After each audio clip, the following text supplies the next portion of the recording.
Hi, my name is Danny Garrett with the Washington Department of Fish and Wildlife, and I'm out here today on Long Lake, or Lake Spokane, and I want to show you a couple tips and tricks of how to catch bass in the state of Washington today. Now, we're recording this on June 30th in preparation for our Bass Week, which starts July 6th, and it'll be an entire week where the Department of Fish and Wildlife is releasing some great information on bass fishing on our social media accounts and our website, and also having a really cool photo contest that you might want to be involved with. Now, I'm recording this with my wife Ashley today, so you won't see me in a mask, so hopefully you'll be able to hear me clearly throughout the video. Okay, so before we motor away from the dock today, down the lake to some places that you folks that don't have a boat can't access, let's talk about shoreline fishing or bank fishing. Now, a lot of our access sites around the state are going to have some kind of a dock, some kind of a platform that you can fish from. Now, that's nice for walking on. It's also nice for bass because they like to live under the shade of those docks. It's a perfect place for them to ambush food as it swims by. So docks are a great place to find bass. You're also going to want to pay attention to the shoreline vegetation. A lot of times places with lily pads and cattails that provide more shade and cover are good places to find bass. Two main lures I want to talk about is salt impregnated stick baits. This is called a Yamamoto Senko. It's a straight worm. It's got a salt in it, so it's quite heavy and sinks quickly. And I've got a rubber keeper on it that allows me to hook on right in the midsection of the body. And once I cast this thing out, it's just going to sink slowly down next to the dock.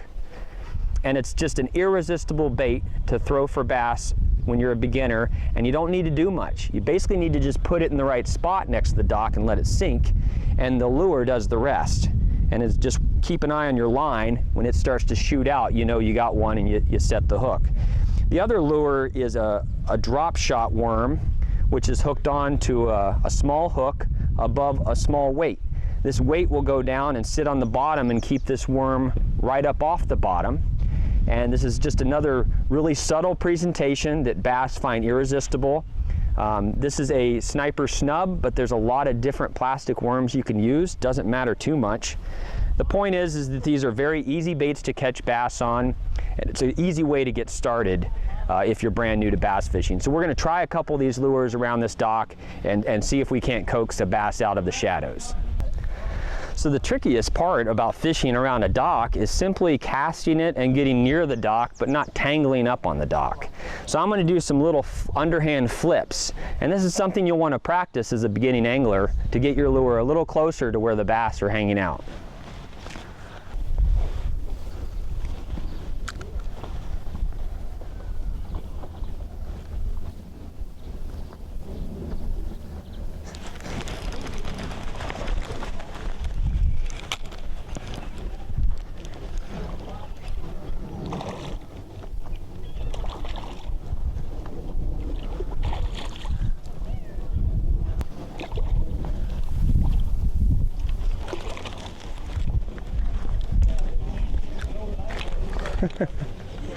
We got one.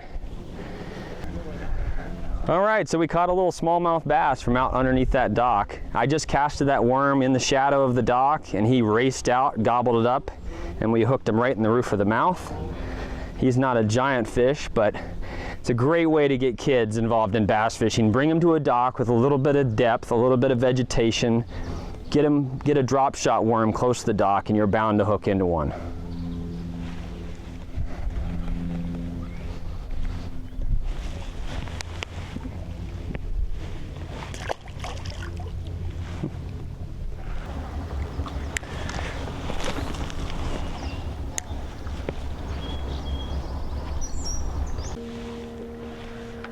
So in the beginning around that dock, we talked about a couple different really good beginner baits for bass. The drop shot worm, and then the weightless stick bait, or Senko, rigged on just a hook with no weight.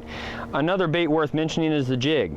Jigs are very versatile baits that come in a lot of different sizes and weights that make them very versatile for fishing in a variety of different depth ranges.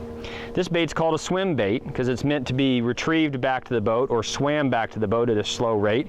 And for that reason, it makes it a great search bait. As we move down the shoreline, I'm retrieving this back to the boat, just trying to find some eager bass, and then maybe once I find a good spot, I slow down with some of those other baits we mentioned and pick the water apart a bit more.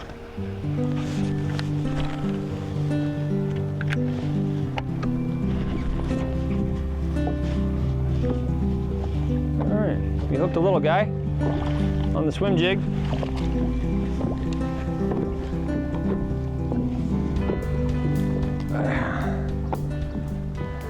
A little bass and a big bait. So there's a few up shallow today. We're just moving down the bank and searching for him, and he ate the swim jig. All right, hooked into another smallmouth here on the drop shot rig.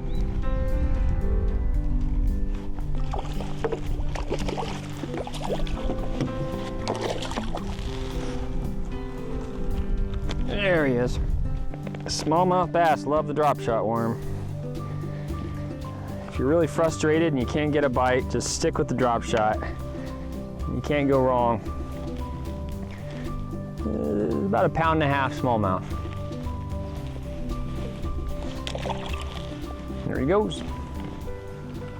All right, folks, we're gonna have to call this on account of rain, but I hope you've got a good idea that a Senko, a jig, and a drop shot is a good way to get started bass fishing here in the state of Washington. Stay tuned all week starting July 6th. We're going to be dropping some great information on our social media accounts, and make sure to log on to our website. You can search by lake or by county to find a bass fishing location near where you live. Thanks a lot for watching, and have a great time fishing Washington.